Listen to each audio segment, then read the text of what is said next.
Λίγο ακόμα και είναι έτοιμες. Είναι έτοιμοι, τους βγάζουμε στο απορροφητικό χαρτί.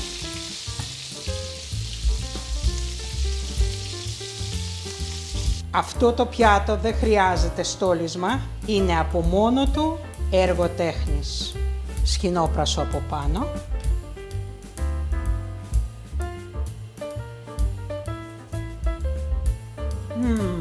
Απλά wow! Γεια σας αγαπητοί μου φίλοι και επισκέπτες του καναλιού. Σήμερα σας έχω ένα πιάτο που θα μπορούσε να σερβιριστεί ακόμα και στο παλάτι του Σουλτάνου. Αλλά και εμείς του παλατιού είμαστε. Κεφτέδες πάνω στο καπνιστό πουρέ μελιτζάνας ή αλλιώς κεφτεδάκια μπεγεντί. Ένα πιάτο ζεστό, πλούσιο και άκρος ανατολίτικο. Πριν ξεκινήσουμε όμως, πάμε να δούμε τι θα χρειαστούμε για αυτή την γευστική εμπειρία. Φύγαμε.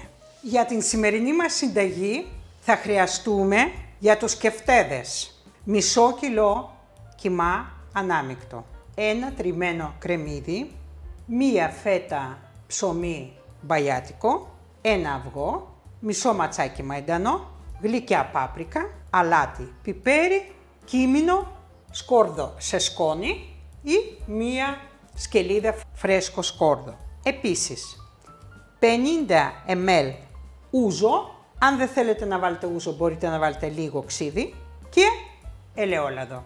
Αυτά είναι τα υλικά μας για τους κεφτέδες. Και για το πουρέ μελιτζάνας μπεγεντί θα χρειαστούμε 3 φλάσκες μεγάλες μελιτζάνες, 2 κουταλές της σούπας βούτυρο, 2 κουταλές της σούπας αλεύρι, 1 φλιτζάνι κασέρι, 1,5 φλιτζάνι γάλα, αλάτι, πιπέρι και μοσχοκάριδο. Αυτά είναι τα υλικά μας για το πουρέ μελιτζάνας. Και ξεκινάμε με το αρωματικό κομμάτι του πιάτου, τη μελιτζάνα. Θέλουμε να την καψαλίσουμε για να αποκτήσει εκείνο το καπνιστό άρωμα που απογειώνει τον πουρέ. Βάζω μία σχάρα πάνω στο μάτι και τοποθετώ τις μελιτζάνες. Εσείς αν έχετε άλλο τρόπο να την κάνετε καψαλισμένη, κάντε το. Αν δεν έχετε μπορείτε να κάνετε αυτό που κάνω εγώ. Τις μελιτζάνες τις έχω πλύνει, τις έχω στεγνώσει, αλλά δεν τις έχω τρυπήσει για να μην τρέχει ο χυμός από μέσα της. Πρέπει να είναι στεγνές. Πάμε να γυρίσουμε τις μελιτζάνες μας. Όσο πιο αρπαγμένη φαίνεται απ' έξω, τόσο πιο νόστιμη γίνεται μέσα. Τις γυρνάμε. Βλέπετε πως είναι. Πάμε να τους γυρίσουμε πάλι από τη μεριά που δεν έχουν καψαλιστεί. Προσεκτικά μη σκάσουν γιατί θα λερώσουν την εστία μας. Περιμένουμε. Ξαναγυρνάμε. Τώρα πλέον βλέπετε ότι είναι μαλακές.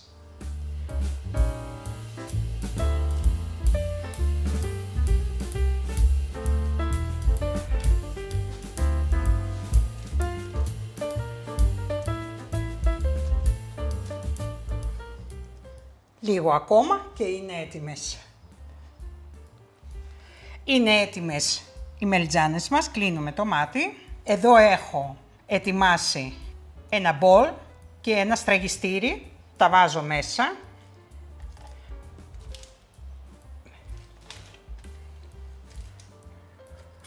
Σκεπάζω με ένα σελοφάν και αφήνω έτσι λίγο να ηρεμήσουν για να μπορέσω να το ξεφλουδίσω. Λοιπόν, βλέπετε ότι έχουν υδρώσει και τώρα πρέπει να βγάλουμε την φλούδα.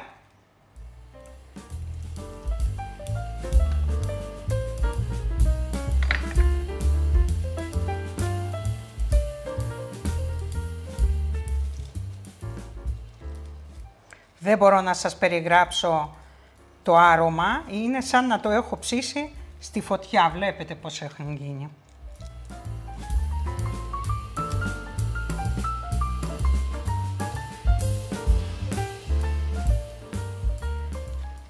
Και όπως είναι τώρα, του κάνω χαραξιές και το αφήνω πάλι μέσα στο σουρωτήρι για να φύγουν τα υγρά που έχει μέσα, να στραγγιστεί, γιατί δεν θέλουμε να έχουμε υγρά μέσα στο πουρέ μας. Αφήστε τους να στραγγίξουν για να φύγει το περιττό υγρό. Αφού έχει στραγγίξει η μελιτζάνα μας, θα την πολτοποιήσουμε με αυτόν τον τρόπο, με ένα πιρούνι.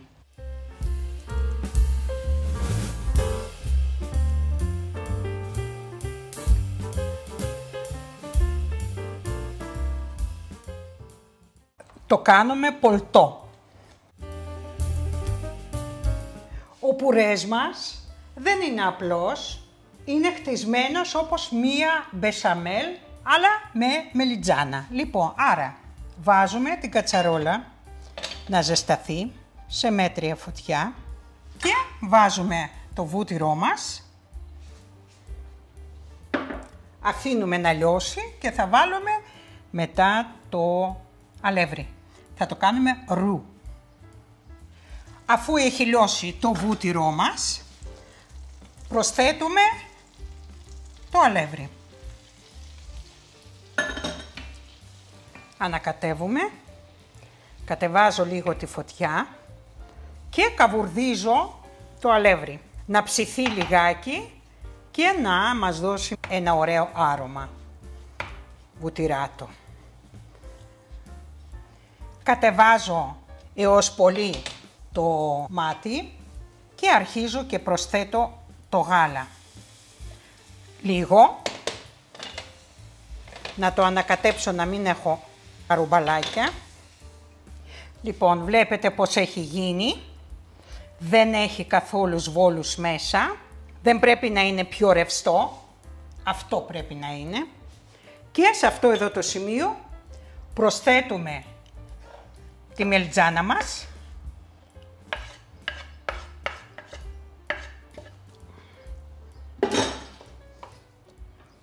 Ανακατεύω.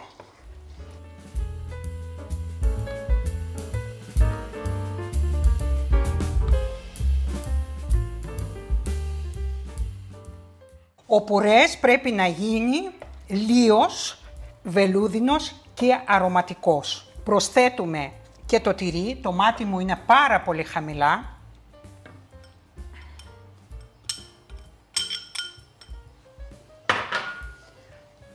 Το τυρί λιώνει μέσα και προσθέτει βάθος, μαύρο πιπέρι, μοσχοκάριδο και λίγο αλάτι.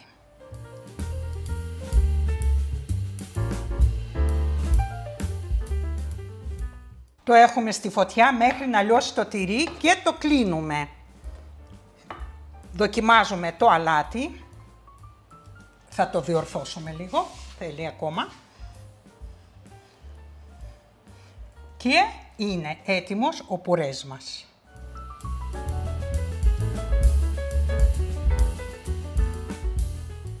Ώρα να φτιάξουμε τους πιο αφράτους μυρωδάτους κεφθέδες που έχετε δοκιμάσει. Μέσα στο ψωμί βάζω ούζο, να το βρέξω λιγάκι και άλλο τόσο νεράκι. Αφήνουμε λοιπόν λίγο να ποτίσει και να μαλακώσει.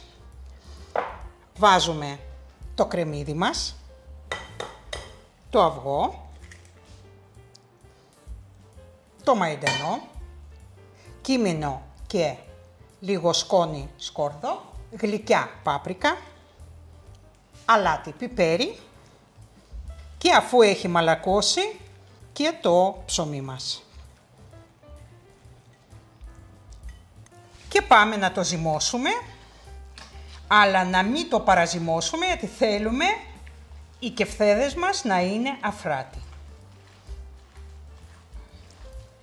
Το κίμινο δίνει άρωμα ανατολής. Ανακατέψαμε και θα δοκιμάσουμε τώρα το αλάτι γιατί τα υπόλοιπα υλικά είναι αρκετά.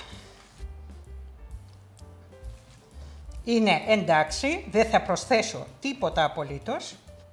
Σκεπάζουμε με μεμβράνη.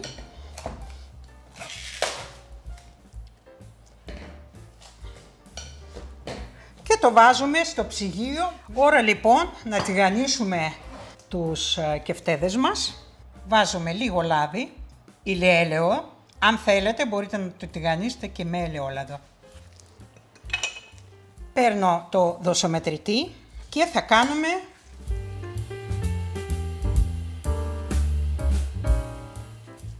τέτοιους κεφτέδες.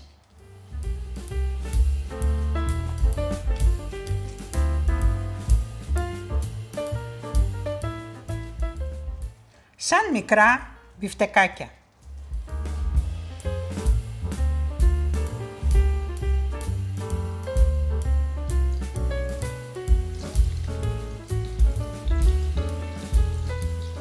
Πρώτο θα έχουμε δυνατή φωτιά για κρούστα και μετά θα το κατεβάσουμε λίγο για να ψηθούν και από μέσα.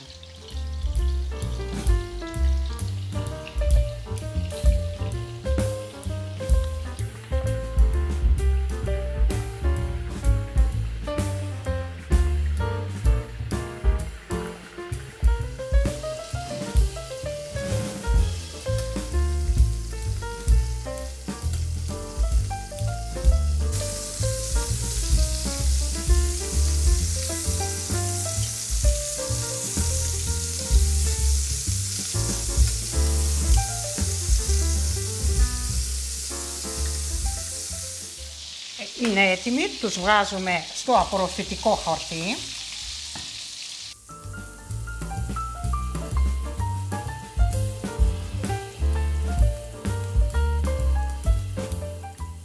Και βάζω τα υπόλοιπα.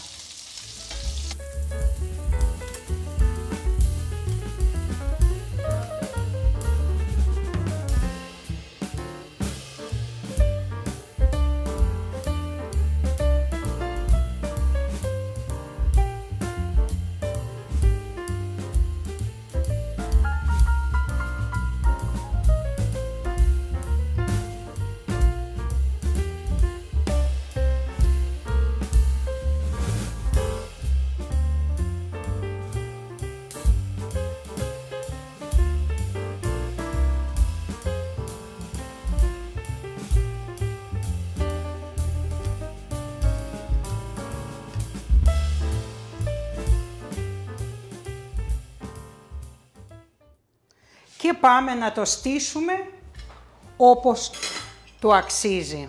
Απλά, παραδοσιακά, αλλά φίνα.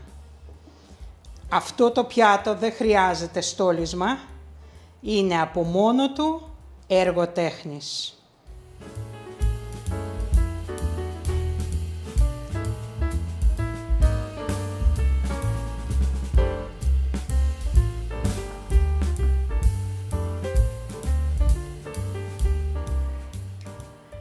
Λίγο λαδάκι.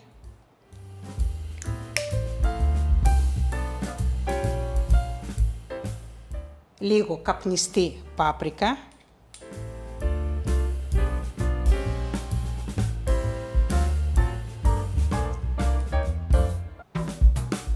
Μερικά κεφτεδάκια.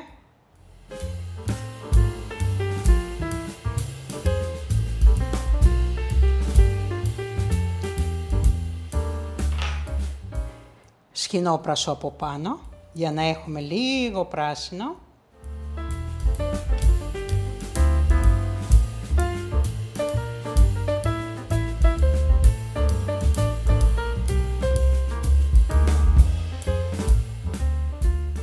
Και ελάτε να δούμε πώς είναι.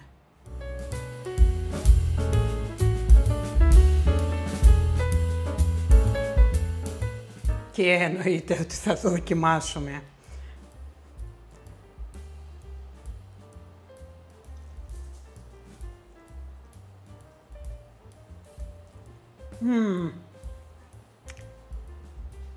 Wow! Απλά wow! Ο πουρές λιώνει. Το κεφτεδάκι στέκει και είναι αφράτο. Και το σύνολο τρυφερό, βαθύ και απολαυστικό. Αυτό είναι comfort food επίπεδου. Αν σας άρεσε αυτό το πιάτο, κάντε like, αφήστε ένα σχόλιο με τις εντυπώσεις σας Και πείτε μου, θα το μαγειρεύατε για κάποιον που αγαπάτε? Και μην ξεχνάτε να κάνετε εγγραφή στο κανάλι για τις περισσότερες παραδοσιακές συνταγές με χαρακτήρα. Και πάμε να μιλήσουμε τώρα. Και ελάτε να το αναλύσουμε, να το περιγράψουμε. Βέβαια, εδώ η εικόνα μιλάει μόνη της. Υπερπαραγωγή, εξαιρετικό πιάτο, το οποίο στέκει και σε καθημερινό τραπέζι, αλλά και σε ένα τραπέζι επίσημο. Έχει προσωπικότητα, έχει χαρακτήρα και πιστεύω ότι θα το εκτιμήσουν όλοι αυτοί που θα το φάνε. Τι θα αλλάζαμε? Καταρχήν, τα υλικά αυτά που σας έδωσα, οι αναλογίες, είναι για 4 μερίδες, για 4 άτομα. Αν έχετε μεγαλύτερη οικογένεια, εννοείται ότι δεν θα φτάσει. Καταρχήν δεν θα φτάσει ούτε στους 4, οι 2 το τρώνε, γιατί είναι πάρα πολύ νόστιμο. Είναι εξαιρετικό, είναι φίνο, είναι αρωματικό. Είναι ένα αριστούργημα, τι να πούμε τώρα. Λοιπόν, οπότε δεν θα αρκεστούν μόνο με 4 μπιφτεκάκια και φτεδάκια. Λοιπόν, θα θέλουν να φάνε, εκτός αν θα έχετε κάποιο συνοδευτικό πιάτο, το οποίο θα συμπληρώσει κάπως. Λοιπόν, ωστόσο, για την διπλή δόση, για μεγαλύτερη οικογένεια, εννοείται ότι θα χρειαστείτε διπλή δόση, άρα θα βάλετε 4 με 5 μελιτζάνες φλάσκες, 1 κιλό κιμά και ούτω καθεξής, διπλές οι ποσότητες από αυτές που σας αναγράφω.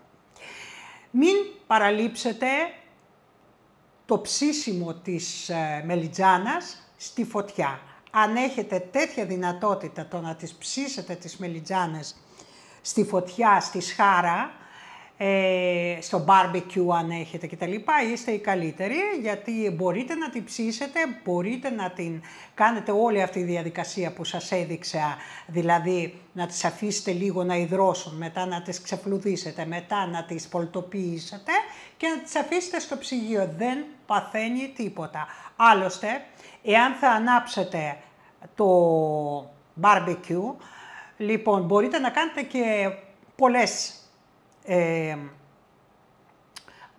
πολλές μελιτζάνες, γιατί με το ίδιο τρόπο φτιάχνουμε και πολύ καλή μελιτζάνα σαλάτα.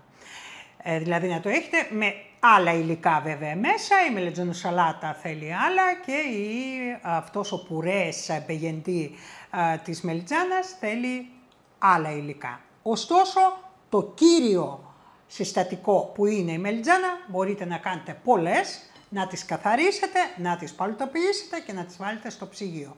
Στέκουν 3-4 μέρες, μια χαρά. Λοιπόν, και αφού θα τις καθαρίσετε, αφού θα τις αφήσετε, θα τις χαράξετε, θα τις αφήσετε λίγο να φύγουν τα υγρά, γιατί δεν χρειαζόμαστε υγρά, χρειαζόμαστε μία σύσταση, όχι νερουλή, καταλάβατε πώς είναι. Μου έρχεται τώρα να το φάω πάλι. Πάρα πολύ ωραία. Λοιπόν, και για να μην τους μείνουν τα υγρά, να τις αφήσετε λίγο να στραγγίξουν και να το πολτοποιήσετε έτσι όπως σας έδειξα με ένα πυρούνι. Δεν χρειάζεται ούτε blender, τίποτα. Μια χαρά. Αν είναι καλά ψημένη, λιώνει, είδατε πώς έγινε, πουρές. Αυτό που να προσέχετε είναι να μην κάνετε πάρα πολύ σφιχτή μπεσαμέλ. Ούτε σφιχτή, ούτε νερουλή. Μεσαία, για να έχει αυτό το αποτέλεσμα. Για να στέκει λίγο στο πυρούνι. Για να μην είναι νερουλό και να μην πέφτει. Με το γάλα θα παίξετε λίγο. Εφόσον σας είπα 1,5 φλιτζάνι γάλα για 2 κουταλές σούπας βούτυρο και 2 κουταλές της σούπας αλεύρι, δεν σημαίνει ότι είναι ακριβώς αυτό, δεν ξέρουμε πώς θα συμπεριφερθεί το αλεύρι σας. Ίσως θα χρειαστεί λίγο παραπάνω γάλα. Ωστόσο, εσείς από πάνω ανακατεύετε και βλέπετε, δηλαδή πρέπει να είναι η σύσταση, η πυκνότητα του γιαουρτιού, ας πούμε, να το πω έτσι. Εντάξει. Λοιπόν, αυτό όσον αφορά το πουρέ μελιτζάνας. Αν δεν σας αρέσει μοσχοκάριδο, δεν είναι καθόλου απαραίτητο να τα βάλετε. Ωστόσο, του δίνει μία έξτρα γεύση. Λοιπόν, τώρα, τους κεφτέδες είδατε πώς τους έφτιαξα. Δεν έχω βάλει δυόσμο, γιατί δεν είναι ξεχωριστοί κεφτέδες που έχουμε συνηθίσει και τους τηγανίζουμε περασμένους από αλεύρι. Έτσι, λοιπόν, είναι σκέτη, τις πλάθουμε, τις τηγανίζουμε από τις δύο μεριές και τελείωσε αυτό. Τώρα, αν θέλετε εσείς να τις ψήσετε στο φούρνο, μπορείτε να ψήσετε στο φούρνο. Λοιπόν, στους 180 προθερμασμένος φούρνος εννοείται. Αν θέλετε στον αέρα, μπορείτε να το κάνετε 160-170. Αν θέλετε στις αντιστάσεις, θα βάλετε 180, περίπου θέλουν 20 με 25 λεπτά. Έτσι είναι πιο υγιεινές, εννοείται ότι ψήνετε, ότι τηγανίζετε, είναι μεν πιο νόστιμο, αλλά έχει κορισμένα λίπη. Τι να κάνουμε, αυτά όλα τα ωραία έχουν τα δικά τους μειονεκτήματα. Λοιπόν, αν θέλετε να βάλετε φρέσκο δυόσμο, μπορείτε να το κάνετε. Μπορείτε, σας αρέσει, βάλτε το. Αν θέλετε να παραλείψετε ούζο, είπα, μη βάλετε ούζο, απλά το κάνει λιγάκι πιο αφράτο, βάλτε λίγο ξύδι. Εμένα το ξύδι σε αυτά μυρίζει, το προτιμώ. Ή τσικουδιά, ή ρακί, ή ούζο, οτιδήποτε από αυτά, αποσταγμένα έχετε, μπορείτε να βάλετε. Λοιπόν, επίσης, μέγεθος, είδατε πόσο, ναι μεν, μοιάζουν πάρα πολύ με τα μπιφτεκάκια, αλλά είναι πολύ μικρά και πιο λεπτά. Και τηγανίζονται πάρα πολύ γρήγορα. Επίσης, ένα tip είναι ότι μην ζυμώνετε πάρα πολύ ώρα τον κιμά, γιατί τους θέλουμε αφράτους. Όσο πιο περισσότερο ζυμώνουμε κτλ. Υπάρχουν, ας πούμε, οι συνταγές όπως είναι κεμπάπ. Το κεμπάπ θέλει ζύμωμα και θέλει χτύπημα για να γίνει πιο συμπαγής. Δεν μας πειράζει εκεί, δηλαδή ο κεμπάπ, καλό κεμπάπ είναι, το σις κεμπάπ που λέμε, είναι καλό όταν είναι, δηλαδή το νιώθεις στο δόντι, λιγάκι, εντάξει μην παρεξηγηθώ, λιγάκι σαν να είναι λαστιχένιο, λιγάκι. Μία ιδέα ας πούμε. Ενώ αυτοί οι κεφτέδες πρέπει να είναι αφράτοι. Δηλαδή θα σας πάσω τώρα ένα εδώ, δείτε πώς είναι. Πόσο αφράτο είναι, σας δείχνω και πιο κοντά. Κοιτάξτε πόσο αφράτο είναι, βλέπετε. Ωραία. Τώρα, τι άλλο μπορούμε να πούμε για τους κεφτέδες. Είπαμε ότι μπορείτε να βάλετε δυόσμο, μπορείτε να μην το βάλετε δυόσμο. Βάλτε μαϊντανό όμως, το δίνει έτσι μια έτσι ωραία γεύση. Λοιπόν, εκτός των άλλων, αυγό, ναι, λέω ναι. Ψωμί, εγώ έχω βάλει 2 φέτες για τόστ χωρίς κόρα. Αλλά είναι πάρα πολύ λεπτές, έτσι. Τις οποίες τις έχω βάλει, είδατε ότι το έχω βάλει μέσα ούζο και έχω βάλει λίγο νερό. Τώρα, αν θέλετε ακόμα πιο αφράτα, μπορείτε αντί για ψωμί να βάλετε φρυγανιά. Γίνεται και αυτό, δηλαδή να μην βάλετε ψωμί, αντί για ψωμί να βάλετε φρυγανιά. Και